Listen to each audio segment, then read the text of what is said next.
네, 안녕하세요. 오늘 저희가 함께 살펴볼 자료들은 하나님의 주권적 세우심이라는 주제를 중심으로 합니다. 네, 안녕하세요. 사무엘상 11장, 또 로마서 9장, 그리고 예레미야 48장, 마지막으로 시편 25편인데요.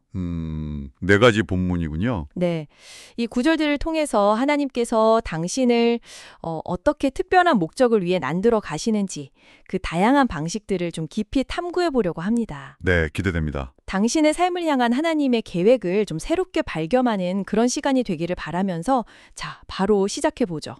첫 번째로 사무엘상 11장을 보면요. 사울이 왕으로 세워지는 아주 극적인 장면이 나옵니다. 아, 그 장면이죠. 암몬 사람들이 쳐들어왔을 때. 맞아요. 암몬의 위협 앞에서 그냥 평범하게 밭갈던 사울이 갑자기 하나님의 영에 확 사로잡혀서 백성을 구하고 결국에는 길갈에서 왕으로 추대되잖아요. 네, 처음에는 사실 좀 망설이고 심지어 숨기까지 했던 인물인데 말이죠. 그렇죠. 그런 인물이 이렇게 지도자로 확 떠오르는 과정이 참 인상적이에요. 네, 정말 그렇죠.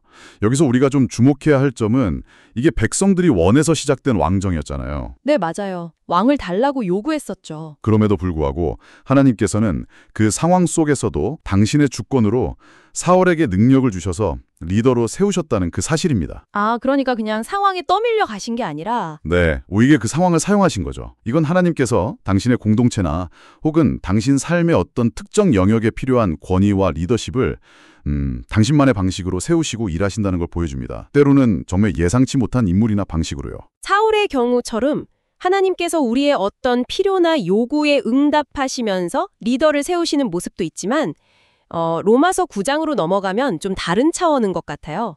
네, 로마서는 좀 더 근본적인 질문을 던지죠. 네, 하나님의 행동 이전에 그분의 계획을 위해서 누군가를 선택하고 세우시는 그 주권적인 측면, 특히 이게 복음 전파라는 목적과 연결되는 것 같습니다. 바로 왕의 예가 딱 그렇죠. 맞습니다. 바로 그 지점이 중요합니다. 사실 이 바로 왕의 이 얘기는 어쩌면 우리에게 좀 불편하게 다가올 수도 있어요. 그렇죠. 하나님의 뜻에 저항하는 인물인데 네. 그런데 그 인물조차 하나님의 능력을 드러내고 그 이름이 온 땅에 전파되게 하는 도구로 사용된다는 것은 우리가 보통 생각하는 성공이니 실패니 하는 그런 기준을 훨씬 넘어서는 하나님의 큰 그림을 보여주는 거죠. 아, 관점이 완전히 다르네요. 그렇습니다. 그러니까 당신이 지금 이 자리에 있는 것, 지금 이 이야기를 듣고 계신 것조차도 우연이 아니라 당신을 통해서 하나님의 영광과 그분의 이야기가 전해지도록 하는 그분의 세우심 안에 있다는 그런 관점을 제공하는 겁니다. 당신의 존재 자체가 메시지가 될 수 있다는 거죠. 와, 존재 자체가 메시지라 그 관점에서 보면 예레미야 48장의 경고가 좀 다르게 들리는데요.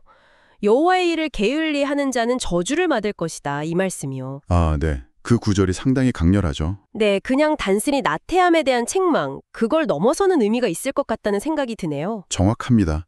여기서 게으름이라는 게 그냥 단순히 아무것도 안 하는 상태만을 의미할까요? 그럴 수도 있지만 어쩌면요. 잘못된 열심 같은 거군요. 네, 그럴 수 있습니다. 그러니까 하나님의 목적과 어긋난 열심에 대한 경고일 수도 있다는 거예요.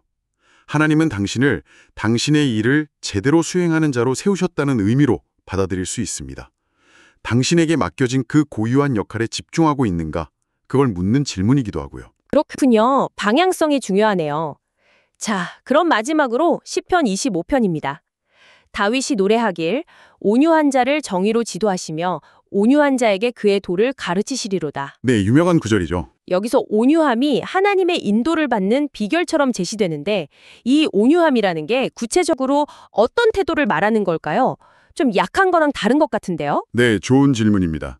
우리가 흔히 온유함하면 그냥 좀 수동적이거나 힘없고 약한 모습, 그런 걸 떠올리기 쉽잖아요. 네, 보통 그렇게 생각하죠. 근데 성경에서 말하는 온유함은 오히려 하나님의 통제 아래에 있는 힘에 가깝습니다. 아, 통제 아래에 있는 힘이요? 네. 그러니까 내 능력이나 내 경험, 내 고집을 막 내세우기보다는 하나님의 주권과 그분의 뜻을 먼저 인정하고 거기에 나 자신을 맞추려는 그런 의지적인 선택이죠. 세상의 방식과는 좀 다르네요. 그렇죠.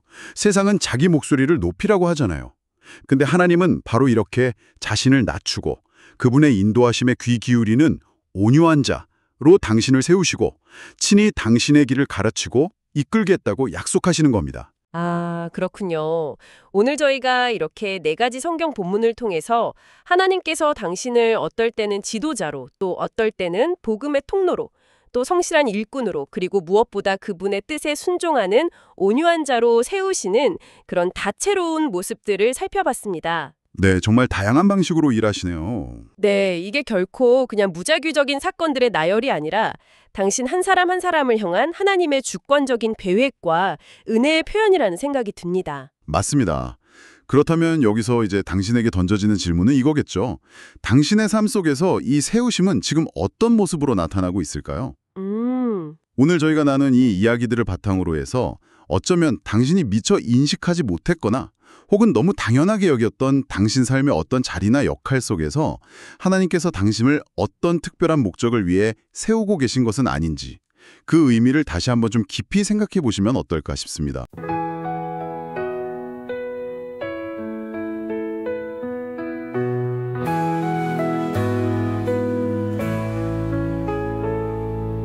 주께서 나를 세우셨네 왕 되신 주의 은혜로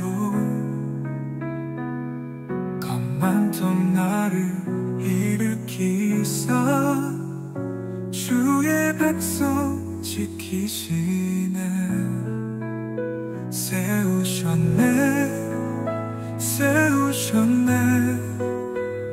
주의 손으로 세우셨네 내 삶이 주의 뜻을 이루리 주의 영광 나타내리 복음을 위해 나를 세워 주의 이름 전하게 하시네 내가 아니라 주의 은혜로 땅 끝까지 전하리라 세우셨네 주의 사랑 안에 세우셨네 내 삶이 주의 길을 따르리 주의 나라 세워가리라